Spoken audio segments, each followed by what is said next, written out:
Auzubillahiminash-shaytanir-rajim. Bismillahir-rahmanir-rahim. Assalamu alaikum students. How are you? English grade 3 ninth. As we have finished reading and translation of unit 5 daffodils in last lecture. So today we are going to solve its exercise.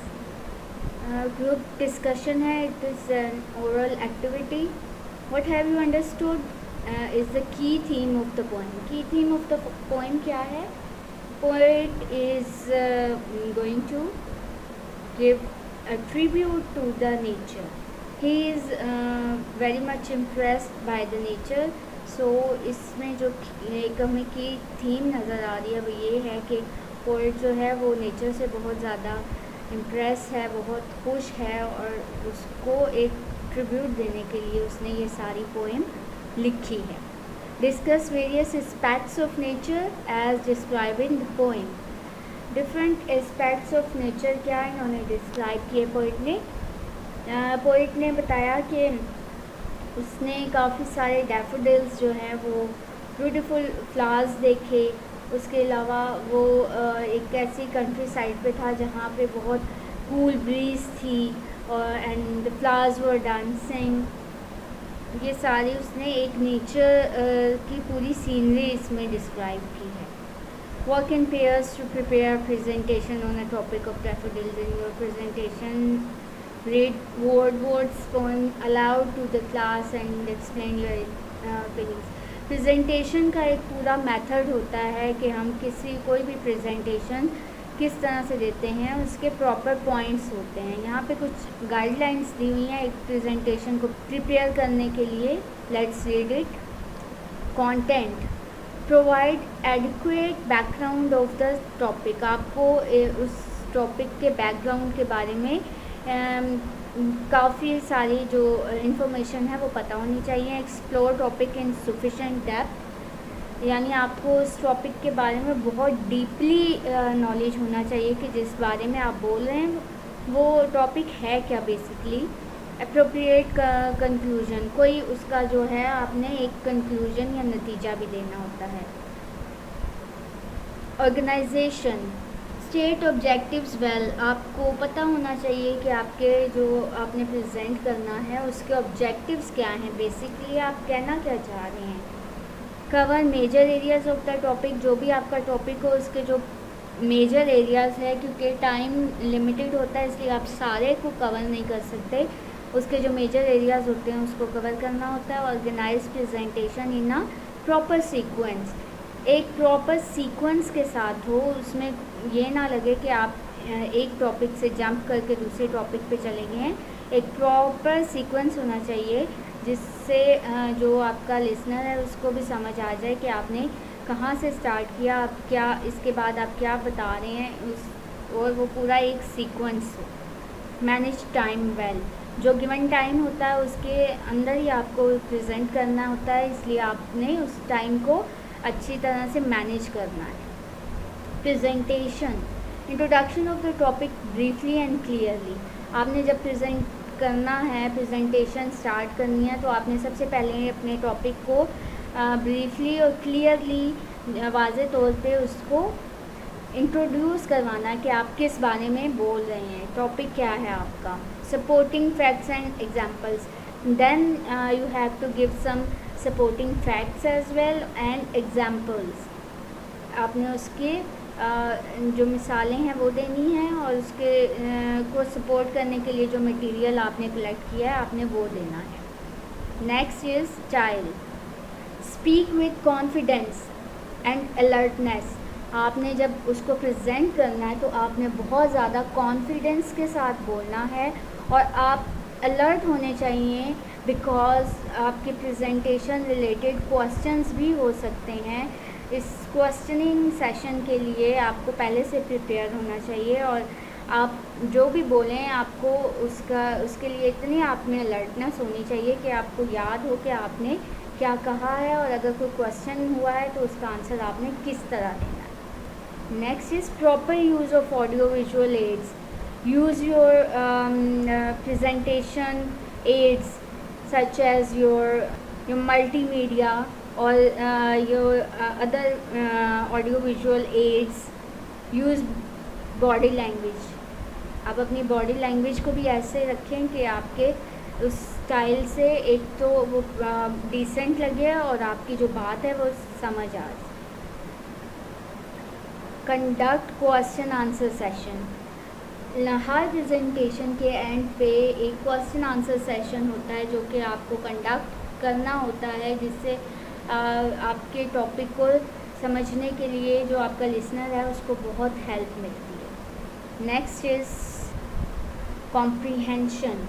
Comprehension के आपको notes मिलेंगे, इसमें question देख लें। What is the central idea of the poem, what do the daffodils represent in the poem, what wealth do memories of the scene give to the poet, list the words that heighten the sound effect in the poem, how has the poet heightened the impact of the poem by using the figurative language. figurative language हम आगे explain करेंगे कि figurative language क्या होती है। next topic is figures of speech और figurative language. Figures of speech हैं जिस तरह से पोइट्री में हम बहुत सी ऐसी चीज़ें पढ़ते हैं जिससे हमें वर्ड्स के थ्रू बहुत सी बातें क्लियर हो जाती हैं, और वो इनडायरेक्ट वर्ड्स होते हैं, लेकिन वो ऐसे पोइट जो है वो इस तरह से उसको एक्सप्लेन करता है कि यूज़ करता है उसके लिए वर्ड्स के, वो हमारे लिए समझने में बहुत आसानी हो जाती है, हम उसको वो काफ़ी डिटेल में समझ लेते हैं। सबसे पहले है simile. Simile is a figure of speech in which like और as is use to make a comparison between two ideas that are basically dissimilar, यानी दो ऐसे आइडियाज़ जो कि सिमिलर नहीं होते उनको एक दूसरे के साथ कंपेयर करने के लिए सिमिलीज यूज़ की जाती हैं। पोइट सिमिली यूज़ करता है जो जिसके लिए वो एज और लाइक यूज़ करता है, यानी दो चीज़ों के बीच में कंपैरिजन को डिफ़ाइन करने के लिए एज और लाइक यूज़ किया जाता है, उसे हम सिमिली कहते हैं। एग्जाम्पल दी हुई है, Her eyes twinkled like star. Her eyes twinkled like star. Eyes को stars के साथ कंपेयर किया गया है, उसकी ट्विंकलिंग को यहाँ पे हमने like यूज़ किया है। Next is she was as busy as a bee. Girl को या लेडी को कंपेयर किया गया है बी के साथ, कि जैसे बी बिज़ी रहती है इस तरह से वो बिज़ी हैं या मसरूफ़ हैं, तो यहाँ पे हमने एज़ यूज़ किया है। दो डिसिमिलर चीज़ों को हमने कंपेयर किया है। सिमिली की एक जो पहचान है वो ये भी होती है कि इसमें लाइक और एज़ यूज़ होता है। मैटाफर। Metaphor, if we write a comparison between two things and omit the word like, then we are using a metaphor. एक ऐसा कंपैरिजन जो हम दो चीज़ों के दरमियान कर रहे हैं लेकिन हम उसमें like या as यूज़ नहीं कर रहे, that is known as a metaphor. यहाँ पे जैसे हमने लिखा है कंपैरिजन ये भी दो चीज़ों का है और ये भी दो चीज़ों के दरमियान ही कंपैरिजन है, but we are not using like in metaphor. He proved a lion in the fight. He को हमने लाइन के साथ कंपेयर किया हुआ है लेकिन हमने डायरेक्टली कंपेयर किया, हमने लाइक एंड एज यूज़ नहीं किया। His heart is red, red rose. Heart की रेडनेस को रोज़ की रेडनेस के साथ कंपेयर किया है, बट इसमें लाइक यूज़ नहीं किया गया। This is a metaphor. Next is personification. It is a figurative language technique where an object or idea is given human characteristics or qualities. ऐसी फिगरेटिव लैंग्वेज टेक्निक है जिसमें किसी भी ऑब्जेक्ट या आइडिया को ह्यूमन क्वालिटी या characteristic दिया जाता है। For example, the candle flame danced in the dark.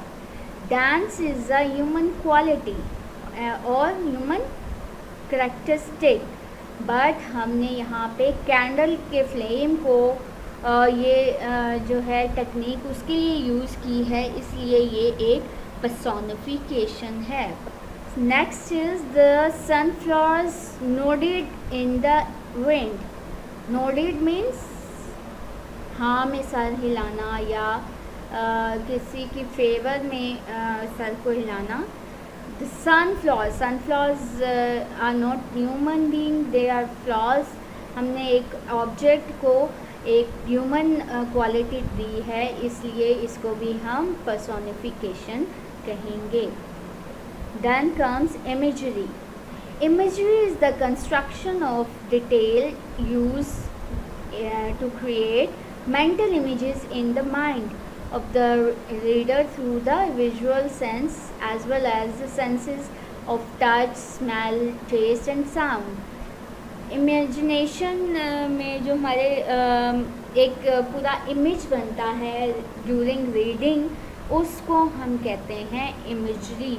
ऐसे वर्ड्स जो हमारे माइंड में एक पूरा इमेज ले आते हैं या एक पूरा सीन क्रिएट करते हैं या फिर हमारे टेस्ट या स्मेल या साउंड को हमारे क्लियर कर देते हैं, वो हमारी इमेजरीज होती हैं। इसमें विजुअल इमेजरीज होती हैं, auditory, smell, taste and touch. Visual में huge trees in the thick and dark forest. अब ये लाइन हमें पूरा एक सीन क्लियर कर रही है कि एक बहुत बड़े से दरख्त हैं और वो कहाँ पे हैं? थिक एंड डार्क फॉरेस्ट, यानी अंधेरे और घने जंगल में। ये हमारे विजुअल को क्लियर कर रही है। ये वर्ड्स हमारे विजुअल को, हमारी जो माइंड में हमारा इमेज है उसकी सीनरी को क्लियर कर रही है। ऑडिटरी, द रस्टलिंग ऑफ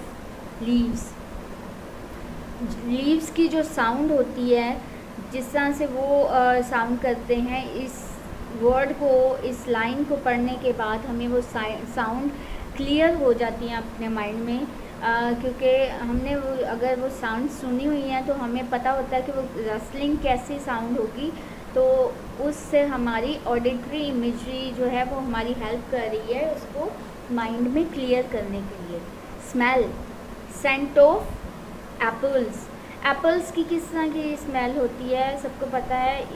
अगर हम ये वर्ड भी पढ़ते हैं, वर्ड्स को पढ़ते हैं कि सेंट्स ऑफ एप्पल्स, तो हमें पता है कि एप्पल्स की किस तरह से सेंट होती है, कैसी फ्रेगरेंस होती है। तो वो पूरा हमारा जो हमारे माइंड में एक पूरा जो एक सीन है उसका या उस वर्ड से रिलेटेड जो एक कॉन्सेप्ट है वो क्लियर हो जाता है। Taste, sweet and juicy oranges. आपको पता है कि उनकी ऑरेंजेस की स्मेल कैसी होती है और कैसे जूसी किस तरह के टेस्ट के होते हैं, तो ये हमारी टेस्ट इमेजरी को क्लियर कर रहा है। Touch, rugged and rough path.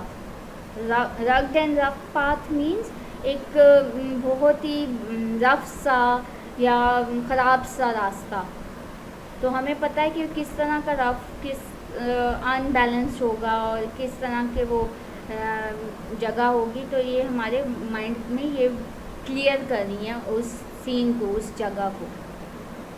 सो हमने पढ़े फिगरेटिव डिवाइसेस में या फिगर्स ऑफ स्पीच में simile, metaphor, personification and imagery, 4 things हमने पढ़ी हैं।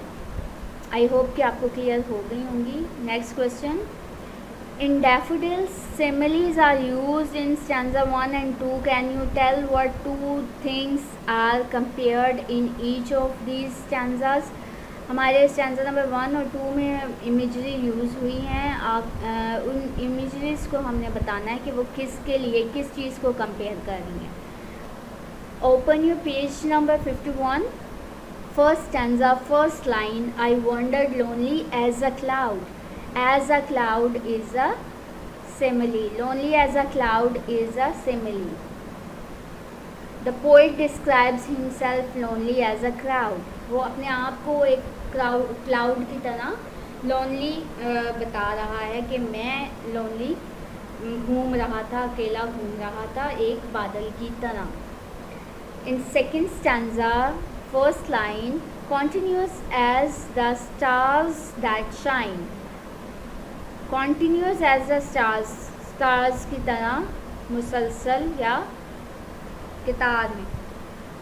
इसमें the poet describes the endless row of daffodils as the shining stars on the Milky Way, एक एंडलेस या ना ख़त्म होने वाली कितार के बारे में, कॉन्टीन्यूस रो के बारे में इसमें पोइट बता रहा है। स्टार्स की रो की तरह जो कि कभी ख़त्म नहीं होती मिल्की वे में, उसकी तरह ट्विंकल कर रहे थे, चमक रहे थे daffodils.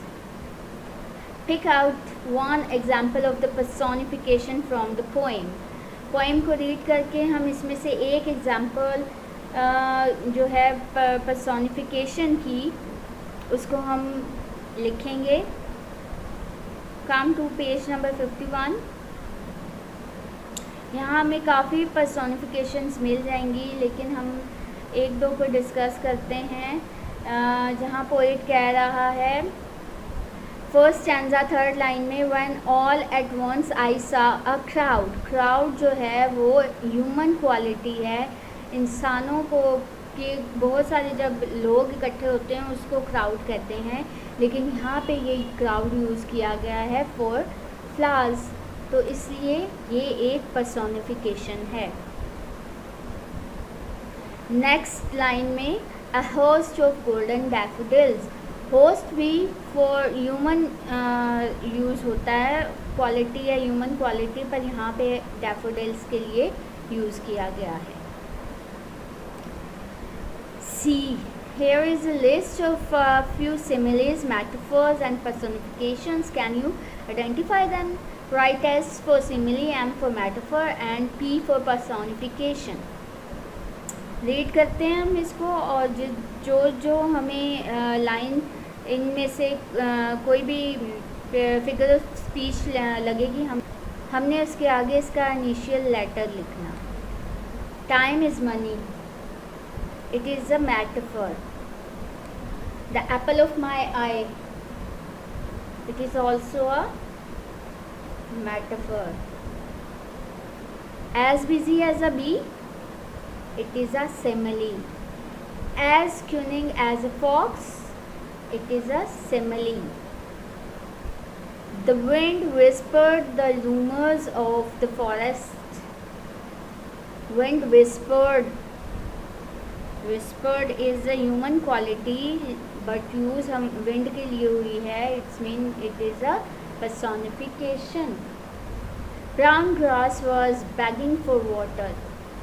Begging is also a human quality, a human characteristic, so यहाँ पे ये यूज़ हो रहा ग्रास के लिए, it is a personification.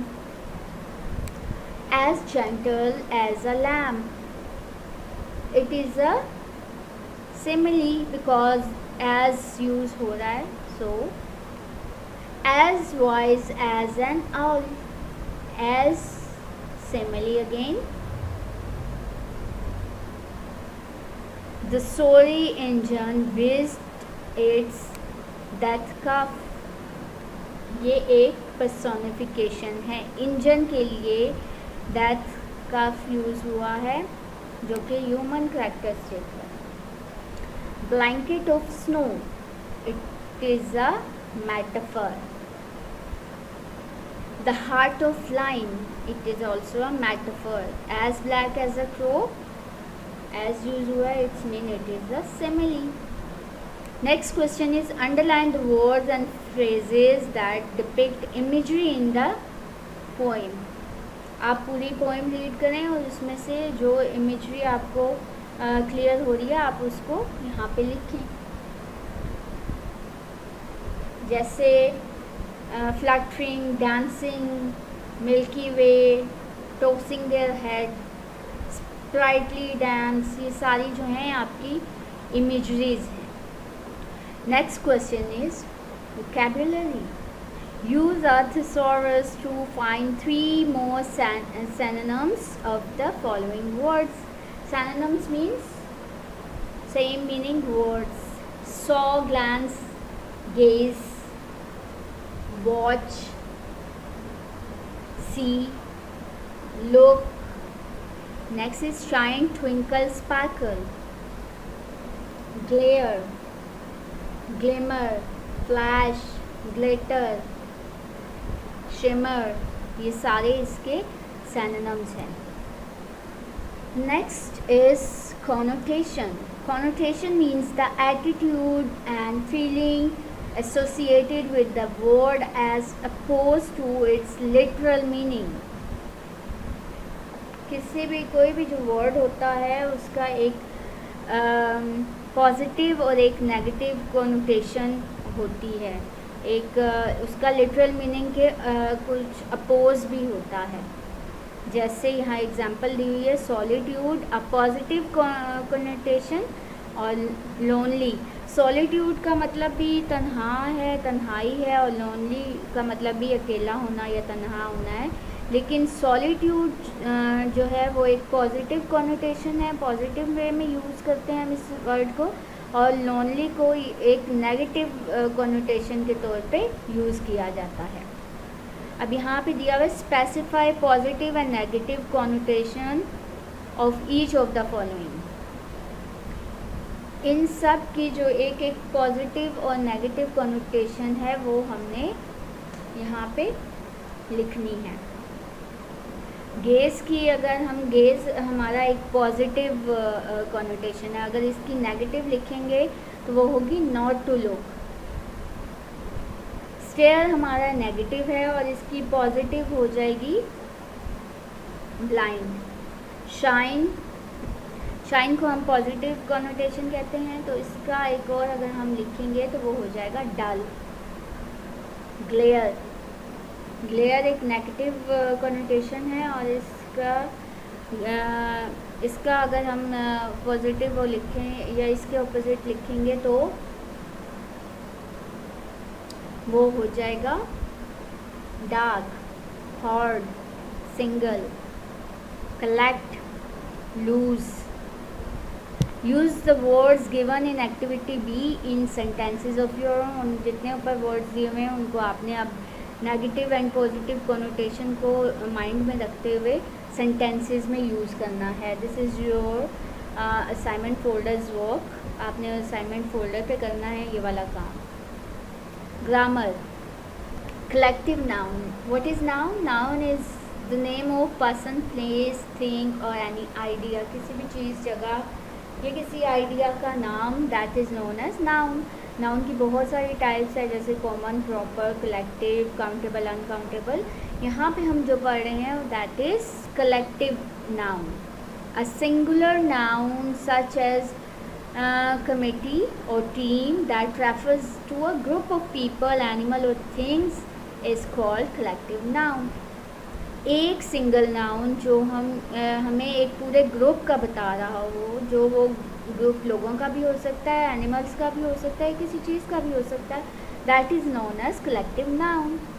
Example, crowd in this poem refers to a collection of और a large number of daffodils. Crowd यहाँ पे रिप्रेजेंट कर रहा है एक बहुत लार्ज नंबर को डैफोडिल्स के, इसलिए crowd is a collective noun.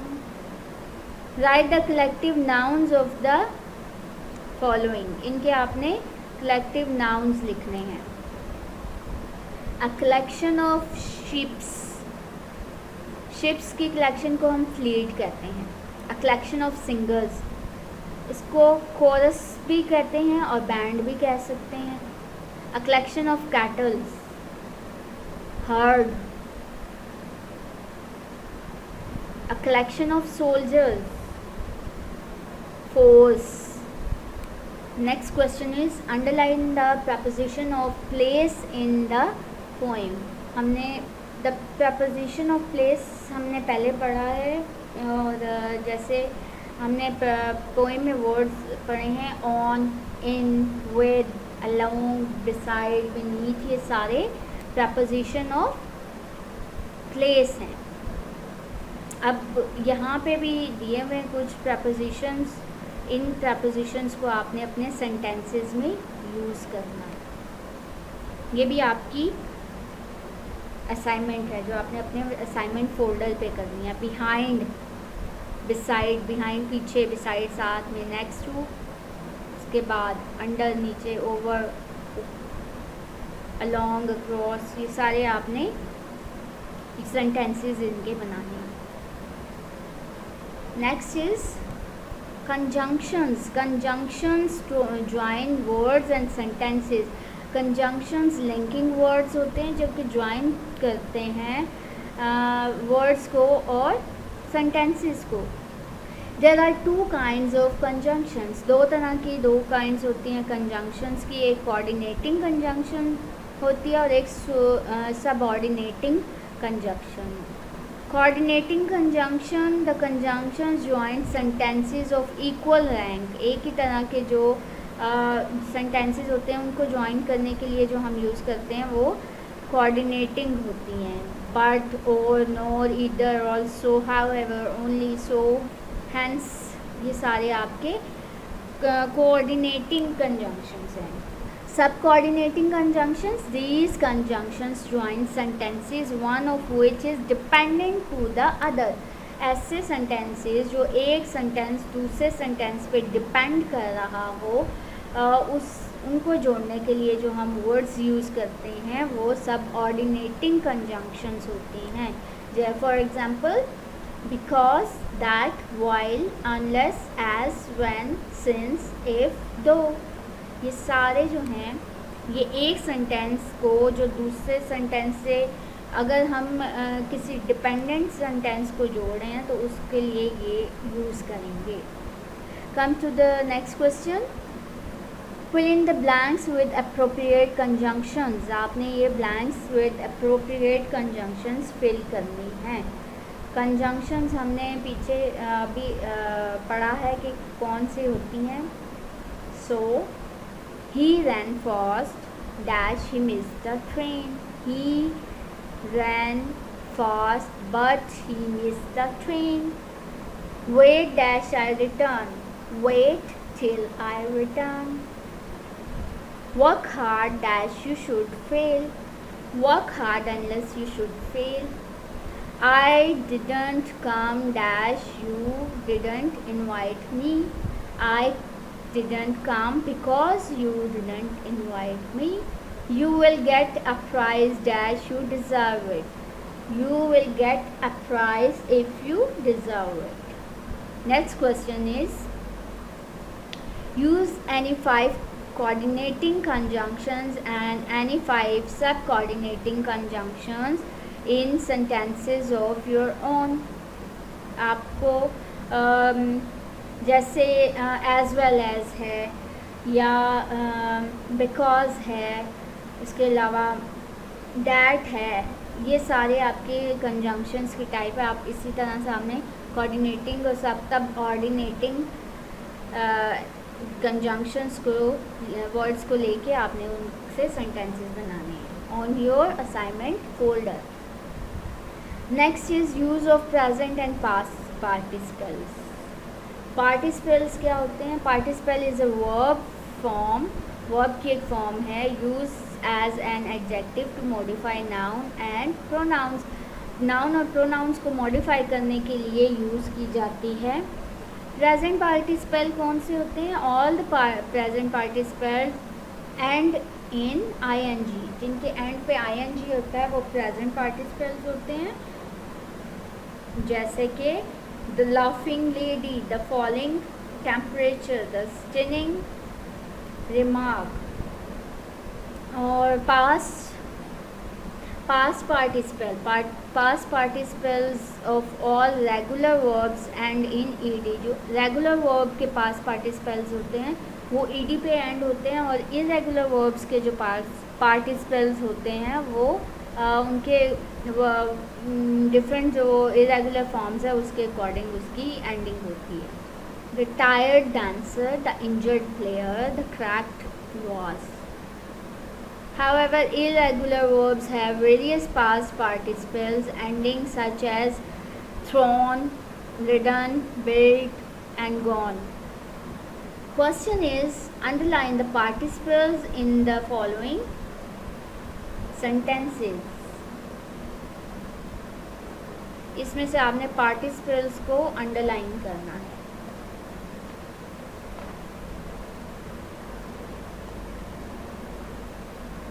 He was shocked due to the accident that he could not speak.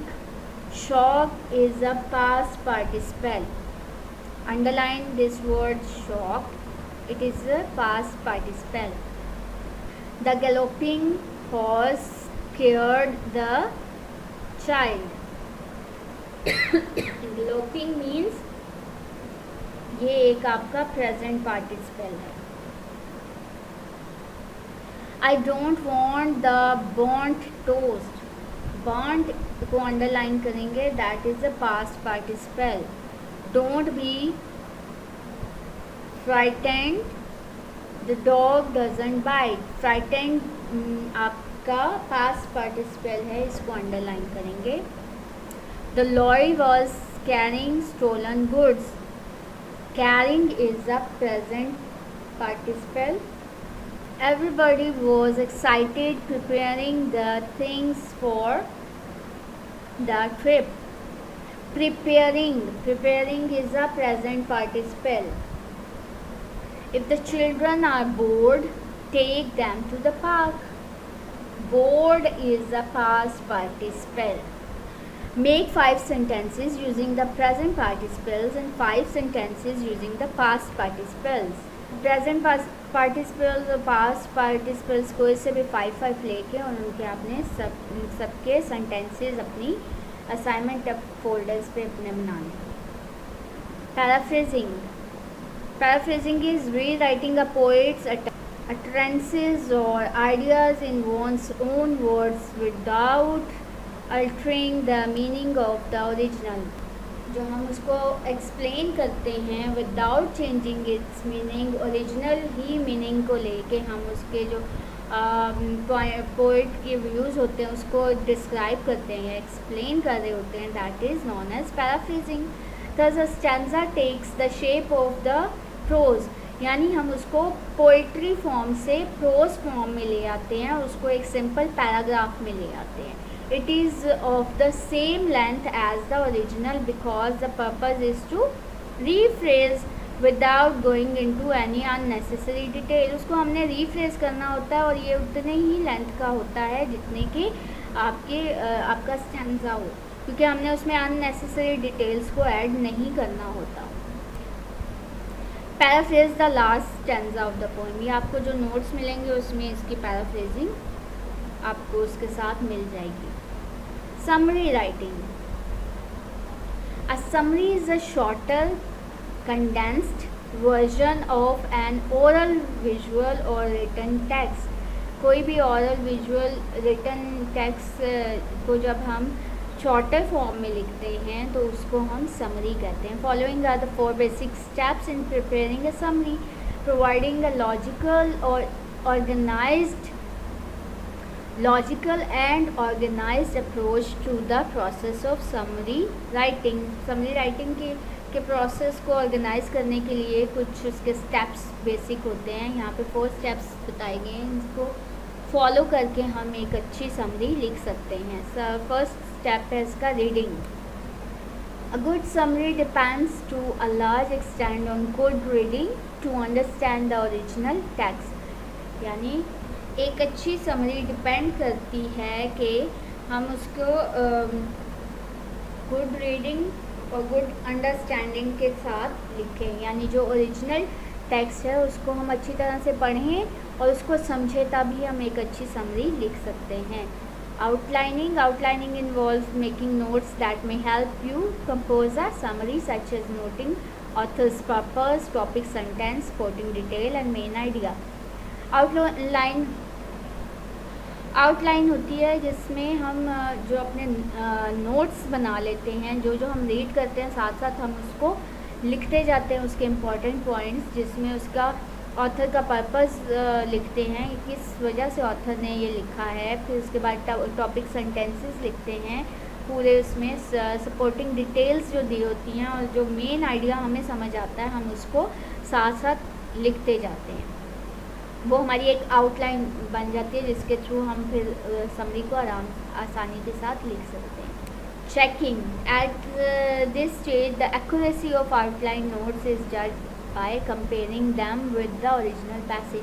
हम उसको चेक कर सकते हैं, जो हमने आउटलाइन लिखी है, उस नोट्स बनाए हैं, उनको जो ओरिजिनल टेक्स्ट है, पैसेज है, उसके साथ कंपेयर करके हमें पता चलता है कि वो हमने एक्यूरेट या सही लिखी है या उसमें कोई मिस्टेक है। Necessary changes can be made in it at this stage. इस स्टेज पे जाके हम जो उसमें नेसेसरी चेंजेस है उसको ऐड कर सकते हैं। Writing at this stage a few necessary changes if any are made. इस वक्त फिर हम उसमें जो भी चेंजेस होती हैं वो हम लिखते हैं, ऐड करते हैं। Review of the summarised version is important to make the summary accurate, fluent and error free. आपने वो सारी समरी को लिख के फिर एक उसका रिव्यू भी लेना होता है, उसको एक दफ़ा दोबारा से देखना होता है कि क्या वो समरी जो हमने लिखी है उसमें कोई मिस्टेक तो नहीं है या उसमें कुछ मिसिंग तो नहीं है। इसलिए ये हमारे ये वाला जो रिव्यू का एक स्टेप है ये भी कंपल्सरी है। Right the summary of the poem daffodils. आपने सारी पोएम पढ़ ली, उसके क्वेश्चन आंसर्स के आपको नोट्स मिल जाएंगे, पैराफ्रेज मिल जाएगी। अब आपने इसकी समरी खुद से लिखनी है, मेन आइडिया आपको पढ़ा दिया गया है। ये समरी भी आपने इसी तरह से अपने फोल्डर्स पे लिखनी है और उसको याद करना है। Here is a flow chart of writing a summary कि किस तरह से हमने करना है। रीडिंग, स्किमिंग, रीड करना, फिर उसमें से स्किम करना है, उसको शॉर्ट करना है, उसमें से इम्पॉर्टेंट पॉइंट्स लेने हैं। Scanning, outline, extracting. स्कैनिंग यानी स्कैन करना है, उसकी आउटलाइन उसमें से निकालनी है। Reread outline, lining, organising idea, उसको सारे को ऑर्गेनाइज करना है, उसकी रीड करनी है उसकी आउटलाइन को, फिर उसको चेक करना है। फिर उसके बाद राइट फर्स्ट ड्राफ्ट, पहले आपने एक ड्राफ्ट लिखना है यानी उसको एक रफली जो है वो पूरी समरी लिखनी है। रीचेक, इंश्योर प्रेशन, कंपैक्टनेस, फिर उसको रीचेक करना है, फिर उसको रीडिंग को स्किम करना, उसमें से भी जो आपने लिखा हुआ है फिर फाइनल रिवीजन करनी है कि जो आपने लिखा है उसमें कोई मिस्टेक, कोई एरर तो नहीं है। ये सारा एक फ्लो चार्ट है, इसको आपने फॉलो करना है जब आप उसको समरी को लिख रहे होंगे। Next is oral communication skills. Express satisfaction या डिससेटिस्फेक्शन। आप किस तरह से अपने सेटिस्फेक्शन और डिससेटिस्फेक्शन को एक्सप्रेस करते हैं। Useful phrases to express satisfaction. अगर आप किसी चीज़ के से सेटिस्फाई हैं तो आप क्या वर्ड्स यूज़ करते हैं या क्या फ्रेजेस यूज़ करते हैं। Yes please, really you did very well, I am happy to find this out, I trusted you a lot and you proved it. अगर हम किसी से सेटिस्फाई नहीं हैं तो हम कौन से फ्रेजेस यूज़ करते हैं। No please, I'm sorry but I am not happy with the result. You have disappointed me. I regret giving you the responsibility. Use the language of satisfaction and dissatisfaction and act out role plays on the following situation. ये different situations दी हुई हैं, ये आपकी oral activity है, आपने friends के साथ इसको परफॉर्म करना। Father is dissatisfied with the performance of his son in this matriculation exam, however the son shows satisfaction over his result. तो ये आपने दोनों के जो पॉइंट ऑफ व्यूज़ हैं, एक के सेटिस्फेक्शन में और एक के डिससेटिस्फेक्शन में, ये आपने खुद से एक रोल प्ले करना है और ये एक्सप्रेस करने हैं। इसी तरह ये दो सिचुएशंस दी हुई हैं। Next is you are satisfied with your performance in the debates. Your teacher, however, expressed dissatisfaction and asked you to improve your presentation skills. आप सेटिस्फेक्शन है अपने परफॉर्मेंस से डिबेट्स में जो आपने दिया, लेकिन टीचर सेटिस्फाई नहीं हैं, उन्होंने इम्प्रूव करने के लिए कहा है, तो आप किस तरह से उनको अपने सेटिस्फेक्शन को शो करेंगे, एक्सप्रेस करेंगे। Your friend is satisfied with getting cricket match ticket. On the contrary, you express dissatisfaction on the types of seat allotted to you in the stadium. Friend जो है he or she is satisfied जो tickets उनको मिले हैं match के, लेकिन आप उसको इन कंट्रास्ट आप वो जगह या वो सीट्स को पसंद नहीं कर रहे। You are not satisfied with the seating arrangement or seats you have just booked, तो आप उसमें क्या आप एक्सप्रेस करेंगे, ये आपकी ओवरऑल एक्टिविटी है। So student, this was the exercise of unit number 5 which is daffodils. I hope कि आपको पूरी एक्सरसाइज समझ आ गई होगी। आपको जो नोट्स मिलेंगे आपने उनको अच्छी तरह से अपने क्वेश्चन आंसर्स जो हैं वो नीट कॉपीज़ पे लिखने हैं, और उसके अलावा जो आपकी पैराफ्रेजर उसको याद भी करना है और इस सारे चैप्टर को अच्छी तरह से समझना है। आई होप कि ये आपको अच्छी तरह से समझ आ चुका होगा। ओके स्टूडेंट्स, टेक केयर, अल्लाह हाफिज़।